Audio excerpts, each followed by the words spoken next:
Leandro, ¿qué es la Fundación Huésped? ¿Cuáles son sus orígenes, sus funciones y objetivos? Bueno, Fundación Huésped es una organización que nació en el año 1989, originalmente como una forma de canalizar el apoyo al servicio de infectología del Hospital Fernández de la Ciudad de Buenos Aires, que es uno de los centros que empezó a recibir, casi en este caso por casualidad, por cercanía geográfica con la Academia Nacional de Medicina, a las primeras personas viviendo con VIH en Argentina.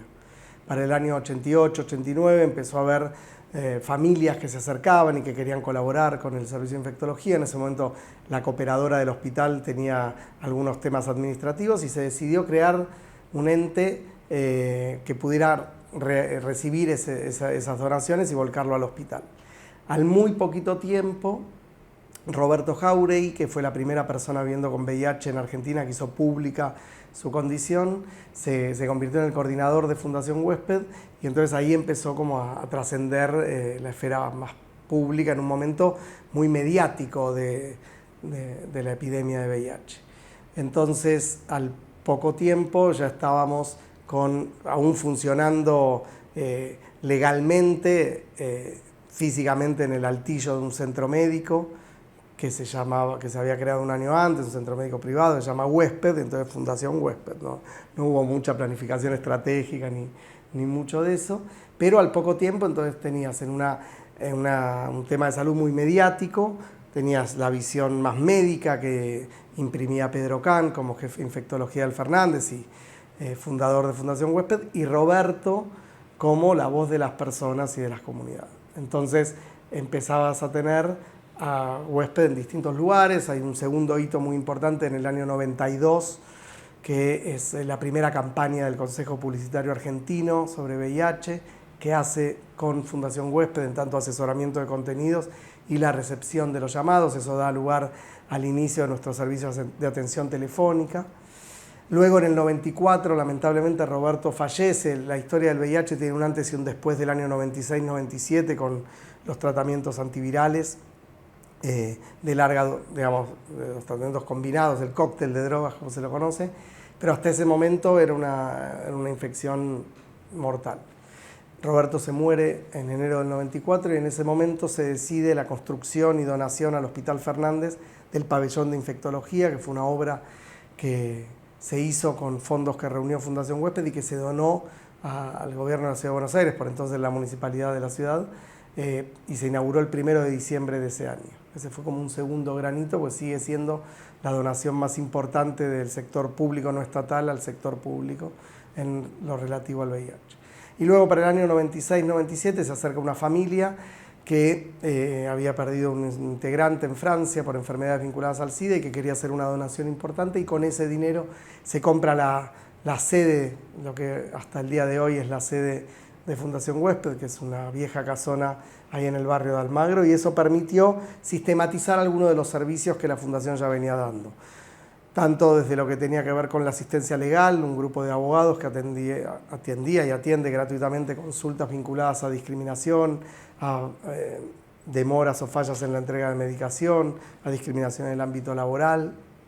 Por otra parte también asistencia psicológica, grupos de reflexión para personas viviendo con VIH, sus familias, parejas serodiscordantes, que es cuando uno de los integrantes vive con el virus y el otro no. Terapias breves, individuales, sobre todo para las personas que recién conocen su diagnóstico y que necesitan una orientación. Todos estos servicios son absolutamente gratuitos para sus beneficiarios.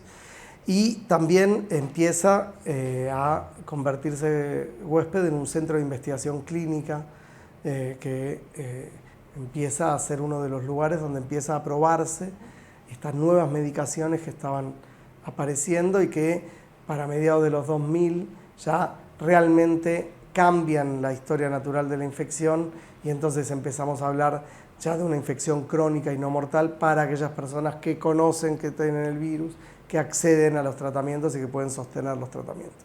Luego en el año 2014, si bien nosotros ya veníamos trabajando en otros temas vinculados al VIH, desde la salud sexual y reproductiva, desde otras enfermedades prevenibles por vacunas, de temas de otras infecciones de transmisión sexual, sí lo pusimos en valor, ahí sí a través de una planificación estratégica, ya había crecido bastante la fundación, y ampliamos nuestra visión, y entonces trabajamos por supuesto VIH, otras infecciones de transmisión sexual, y también temas vinculados a enfermedades prevenibles por vacunas y derechos sexuales y reproductivos.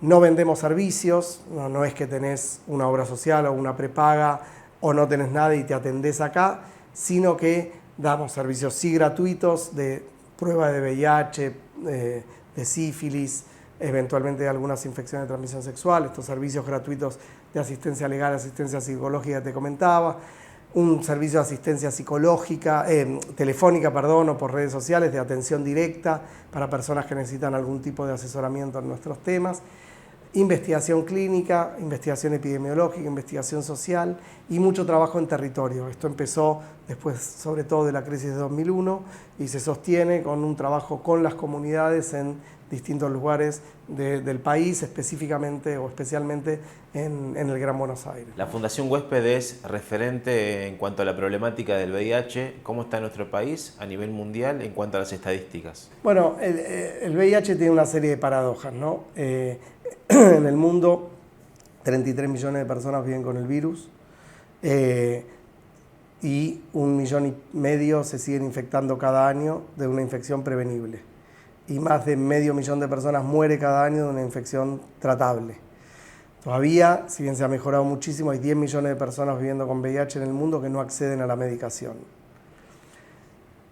En Argentina la situación también tiene su paradoja porque Argentina tiene una serie de leyes, normas y políticas que garantiza el acceso a la terapia antiviral para todas las personas que lo necesitan sin pagar extra de su bolsillo a través de los diferentes subsistemas de salud. Y sin embargo sigue muriendo gente que podría no morirse. Y sabemos además desde hace unos años que indetectable es igual a intransmisible, es decir, una persona con VIH que sabe que vive con el virus, accede al tratamiento y por el tratamiento lo que logra es bajarle mucho la cantidad de virus en sangre, lo que conocemos como la carga viral. Si una persona está con carga viral indetectable por al menos 6 meses, no transmite el virus por vía sexual a un tercero, aún sin utilizar preservativo.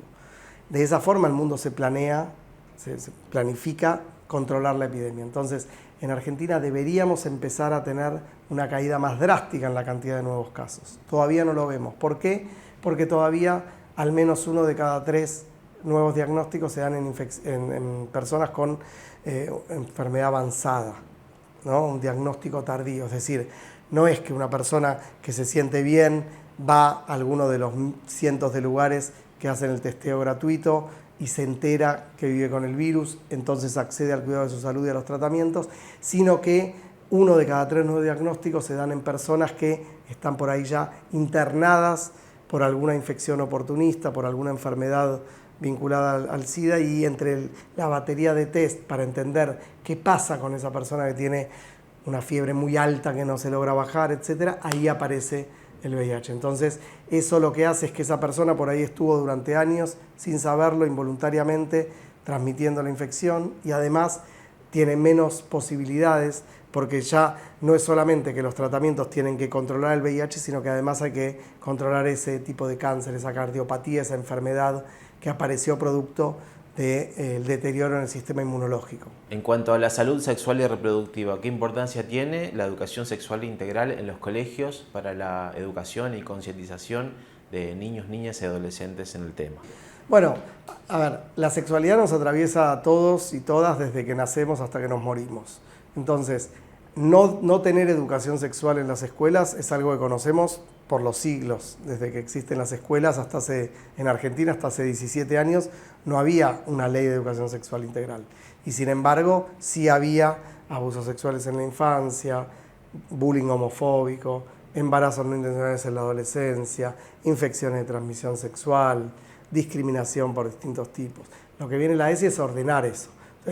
La dispar implementación de la ESI lo que hace, por un lado, es cercena el derecho de las chicas, chicos y adolescentes a poder acceder a la educación sexual, pero además es otra forma de dar educación sexual, mala, pero es otra manera, ¿no? De esto no se habla. Y cuando no se habla, lo que los chicos y las chicas igual están impactados en información que pueden encontrar erróneamente en internet, en el consumo de porno, en los mitos que se pueden ir encontrando. Lo que nosotros tenemos a nivel país es Desde que la ESI es ley, lo que ha subido muchísimo la denuncia de abusos sexuales en la infancia, donde el 70% de estos casos son en situaciones de cuidado intrafamiliares. ¿Por qué? Porque las chicas y los chicos empiezan a entender la diferencia entre un secreto, como puede ser, te compré un regalo, le compramos un regalo a Pepito, pero no le vamos a decir hasta el domingo que eso es un secreto, a esta situación incómoda, no se la puedes contar a nadie, tiene que ser un secreto entre nosotros, y poder distinguir solamente esas situaciones mejora la habilidad de las y los niños a poder comentar una situación que los incomoda. En el otro extremo, en los últimos años de la escuela secundaria, lo que encontramos a través de la ESI, a través del Plan de Prevención de Embarazo No Intencional en la Adolescencia, la promoción de métodos anticonceptivos en adolescentes, en las y los adolescentes, es una caída en el embarazo no intencional en la adolescencia. En el medio, estamos convencidos que la ESI lo que sirve básicamente es para construir ciudadanía, para poder hablar estos temas, para poder encontrarse con otras y otros que traen desde sus casas, desde sus comunidades, inclusive otros pensamientos, otras crianzas, otros acervos culturales, y que es la escuela el mejor lugar para ponerlas en común, para discutirlo, para conversarlo. Entonces, de vuelta, educación sexual se da en silencio o trabajándola activamente. Lo que la ESI como ley y las resoluciones del Consejo Federal de Educación y los materiales plantean es cómo trabajarlo transversalmente en todos los niveles, en todas las asignaturas y con toda la comunidad educativa. Mencionaste la importancia del trabajo territorial, pero también hacen un gran trabajo en la comunicación digital. ¿Cómo es el trabajo en las redes sociales y un poco el trabajo contra estos mitos que surgen en las búsquedas de Internet? El trabajo en redes es muy desafiante, muy complicado. Primero porque las redes cada vez más son espacios de menos diálogo y de más confirmación de sesgos, ¿no? Es muy difícil, en general, tratar de salir a pescar fuera de la pecera. Nosotros, la única forma que tenemos, con un intento de que sea una comunicación ágil, desacartonada, etcétera, pero es trabajar con información basada en la evidencia. Para mucha gente los datos solamente le confirman sus sesgos, entonces no importa cómo vos lo presentes, siempre van a encontrarle una manera de justificar por qué está mal. Y sin embargo creemos que son espacios que no podemos dejar y que hay que redoblar el esfuerzo, la creatividad y la manera de tratar de encontrarnos en la diversidad, ¿no? Esta valoración de la diversidad, que obviamente tiene un punto alto en la valoración de la diversidad sexual y de la diversidad de género, etcétera, pero tiene que ver también con la diversidad en toda su extensión, ¿no? Y de qué manera, de vuelta, dirimimos las diferencias. A veces las redes son espacios que se prestan demasiado a la violencia digital, especialmente con las mujeres, con las diversidades sexuales, con las disidencias, pero no queda otra que seguir empujando para que sean espacios de diálogo, ¿no? Ese es el principal objetivo que nosotros tenemos. Hay comunicaciones que logramos que impacten más o que otras que impacten menos. Yo siempre digo, nosotros tenemos 3 tipos de territorio comunicacionales. Uno es cuando nosotros hablamos de lo que nos parece importante y no le interesa a nadie. Otro es cuando logramos hablar de lo que nos parece importante y a la gente le interesa. Y un tercero, que es cuando hablamos de lo que está hablando la gente. Es importante entender, distinguir y planificar esto. Hay situaciones que a veces pasan casi fortuitamente. La pandemia de COVID fue un momento donde nosotros hablamos de lo que la gente necesitaba hablar, hasta que la gente no quiso escuchar más de COVID. Fue muy impresionante eso. En las redes nosotros lo vimos a partir de agosto, septiembre. Cualquier contenido que pusiéramos de COVID tenía mucho menos engagement, mucho menos reacción, interés, que cualquier otro contenido que pudiéramos poner de cualquiera de nuestros otros temas. Y bueno, es tratar de encontrarle la vuelta, porque finalmente nuestra misión se cumple en tanto y en cuanto a alguien le pueda servir la información que nosotros estamos brindando, ¿no? Que no sea una cosa autosatisfactoria de mirá qué bueno el meme que armamos si lo vieron 2, ¿no? ¿Cuál es la importancia de la construcción colectiva de la Fundación Huésped, trabajadores, trabajadoras, donantes y el rol del Estado? Bueno, Fundación Huésped es una construcción colectiva.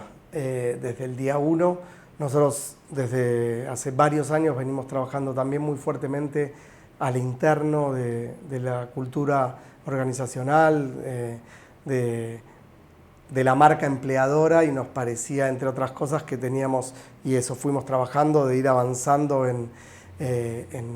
es difícil reclamar por derechos vinculados a la salud y a la vez ser un empleador que no cumple eventualmente con los derechos laborales. Hemos tenido un crecimiento muy fuerte en el staff y en que todas las personas del staff estén enmarcadas dentro del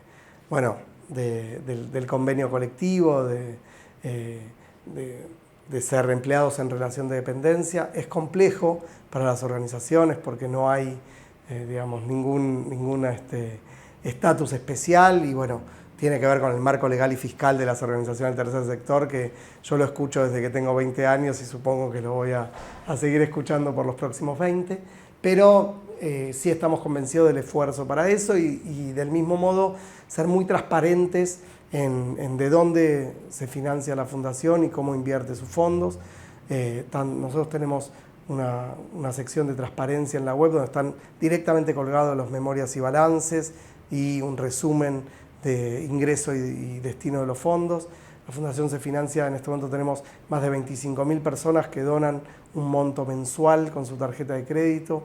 Eso obviamente es un apoyo muy importante para nosotros, y también muchos proyectos de cooperación a través de organizaciones, de instituciones de investigación internacionales, de organismos de cooperación internacional y también de empresas para los proyectos que llevamos adelante, ¿no? Las ONG no estamos para reemplazar al Estado, sino que estamos para complementar, para ser un aliado allí donde pueda ser aliado, una voz de alerta, un ejercicio más cerca de la comunidad en las necesidades y en las demandas, y en poder probar de manera con programas pilotos algunas políticas públicas, pero que nunca vamos a reemplazar el rol del Estado.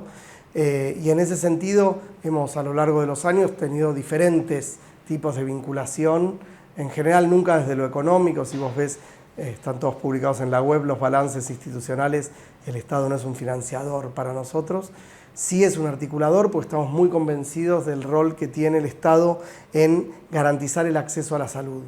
Y de eso se trata finalmente, ¿no? En un país complejo, con las desigualdades que tiene la Argentina, pero además con estos subsistemas de salud que tienen mucha fragmentación, tanto a nivel de público, obra social, privado, como de municipal, provincial, nacional. Entonces, en ese Tetris hay que moverse, pero sin duda teniendo un marco normativo en este momento que apoya mucho esta posibilidad de acceso, ¿no? Y que es fundamental, no resuelve por sí, ¿no? Eso a veces es una creencia en Argentina, supongo que en otros lugares del mundo también, que la propia existencia de la norma va a resolver el problema para el que la norma se creó.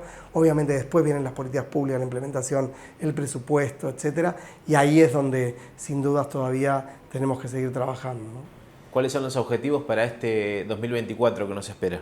Bueno, para este 2024 uno de los objetivos más importantes es poder terminar la mudanza a una nueva sede que estamos terminando, y poder ampliar el alcance y el trabajo que realizamos con nuestras poblaciones, ¿no?